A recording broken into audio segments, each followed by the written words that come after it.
going to teach you in 8 minutes what took me years and thousands of dollars in therapy to learn the difference between joy and happiness. And knowing the difference between joy and happiness will change your entire life. Because if you're anything like me, you have been chasing the wrong thing. Hi, I'm Mick, and I have spent years in therapy, not to mention a stack of self-help books, all in the pursuit of trying to figure out why I always felt so empty when everything seemed so perfect. It turns out I was addicted to happiness, but starving for joy. In the next 8 minutes, you're going to learn why happiness might be the very thing keeping you stuck and how to stop chasing moments and live in alignment. Now, if I had to guess your life, you are waiting for the next vacation to feel good, or the next car, or the next shopping trip, or the next whatever events happening in your life, the next party. You might even be buying things all the time just to get a hit of excitement.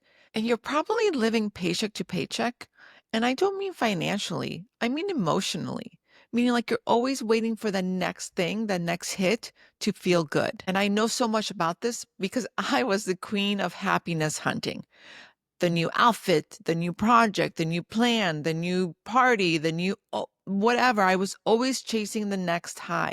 What could I do? What could I plan? What could I buy? Always chasing the high, always seeking that happiness. But here's what no one really talks about is that happiness is a sugar rush. It's so temporary and then it dissipates. Happiness is external. It always leaves you crashing. I remember when my therapist asked me, when was the last time that you felt content in doing absolutely nothing? And honestly, I couldn't answer that. That's when I realized that I didn't know the difference between feeling good and being good. This little nugget really was the greatest lesson that I learned in therapy. Happiness is external and needs a reason to exist. And joy? Well, joy just is. So my breakthrough really came when I realized that I was chasing the wrong thing. Because joy doesn't come from adding more to your life. It comes from aligning with what's already true about who you are. Joy is what happens when you stop performing and just start being. Happiness says, if only I had the car, if only I had the right outfit, only I had the right friends, if only I could get that private yacht, if only. That's the stipulation of happiness. If only. Fill in the blank. But joy says, even if things are going badly, even if I don't have enough money in the bank, even if I am struggling with my personal relationships, even if the constant becomes your internal compass, that's the inner joy. Even if life is shit, I can still find joy.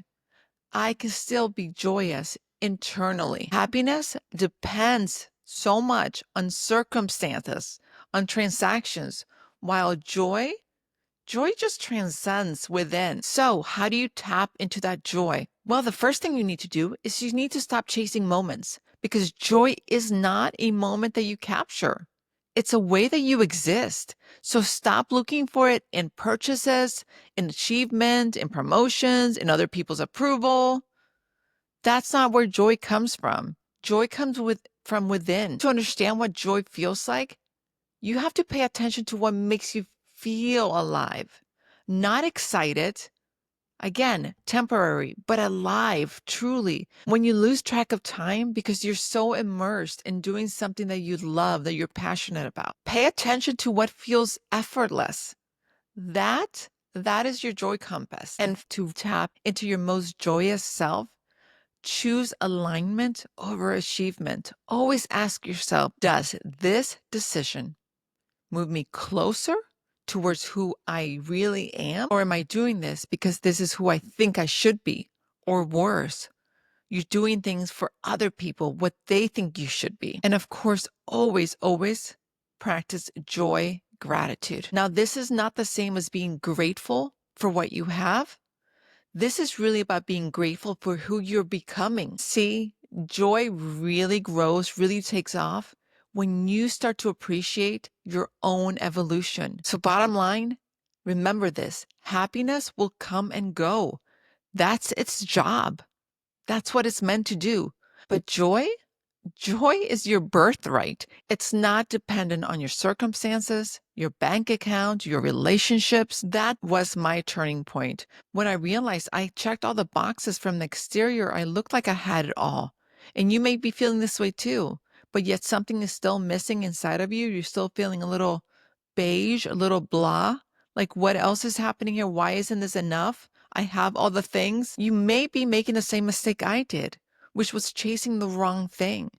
I was addicted to chasing happiness, but that never filled me up because what I was truly seeking was joy. So if you're wondering what's happening in the disconnect, you've probably exhausted yourself chasing the temporary highs and realizing they're not filling your bucket, not in any meaningful way, when the truth is permanent joy is sitting right there just waiting for you. You're just so busy looking elsewhere for it that you forget that it's an inside job. And that by far is the greatest lesson I can teach you from all the years and money in therapy. It's an inside job. You have all the answers. You just got to cut the bullshit and own it. So here's a simple exercise. For the next week, pay attention. Notice the difference between joy and happiness. And one of the ways I say it is happiness is contentment, where joy is fulfillment. It's on a whole different level. And for you to get there, it actually requires that you strip away a lot of the BS. So if you're ready to stop chasing and you're ready to start being, to remember that you are meant to bathe, to be anything and do everything that you desire, but the desire part has to come within. And that is your choice. That's something you get to decide. The problem is that you have spent a whole life doing for others and being for others. And this is where it's gotten you. And that's probably not working out for you. So to truly bathe, to truly be anything and do everything must come from a place of joy. That is the only sustainable way. And that is true alignment. And that is coming home to yourself.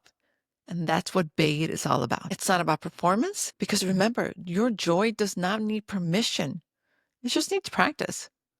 So that's your job. Go practice being joyous and see how quickly your life changes. Until next time, bye.